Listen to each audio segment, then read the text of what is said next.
Doctor Yunus ও নূরজাহান বেগমের বিরুদ্ধে ব্যবস্থা নিতে দুদকে আবেদন।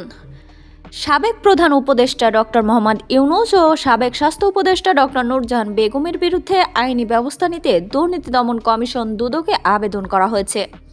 শিশুদের হামসহ বিভিন্ন রোগ প্রতিরোধের টিকা ও সিরিঞ্জ ক্রয়ে অর্থ আত্মসাৎ, অনিয়ম ও দুর্নীতির অভিযোগে সোমবার এই তদন্তের দাবি জানানো হয়।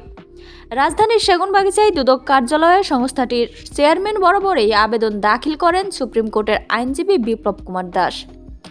আবেদনে তিনি উল্লেখ করেন, সম্প্রতি সারা দেশে হামের প্রাদুর্ভাবে শতাধিক শিশুর মৃত্যুর ঘটনা একজন সচেতন নাগরিক হিসেবে তাকে গভীরভাবে ব্যথিত উদ্বিগ্ন করেছে।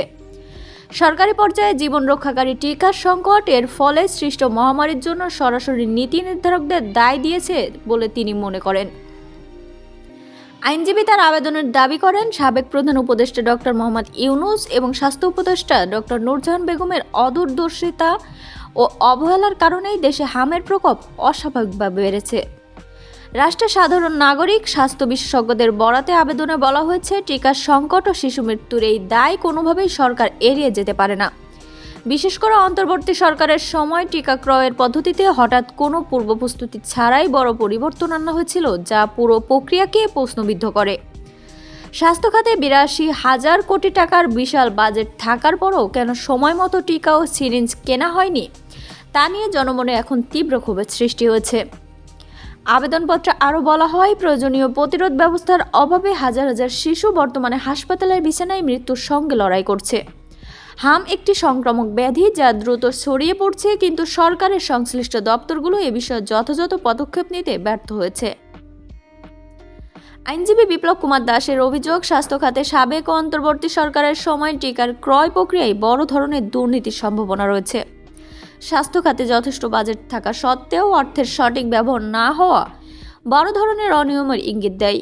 ইতোমধ্যে বিভিন্ন গণমাধ্যমে টিকা ও সিরিঞ্জ ক্রয়ে সরাসরি অনিয়মের তথ্য প্রকাশিত হয়েছে, যা এই সন্দেহের ভিত্তি মজবুত করে।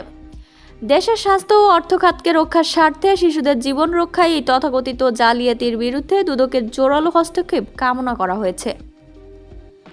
আবেদনের শেষ অংশে বলা হয়েছে, হামসহ অন্যান্য রোগের টিকা ক্রয় ও বিতরণে সাবেক প্রধান উপদেষ্টা ও স্বাস্থ্য উপদেষ্টা সহ সংশ্লিষ্ট ব্যক্তিদের কোনো প্রকার গাফিলতি বা দুর্নীতি ছিল কিনা তা নিরপেক্ষ তদন্তের মাধ্যমে উদ্ঘাটন করা অবশ্যই জরুরি।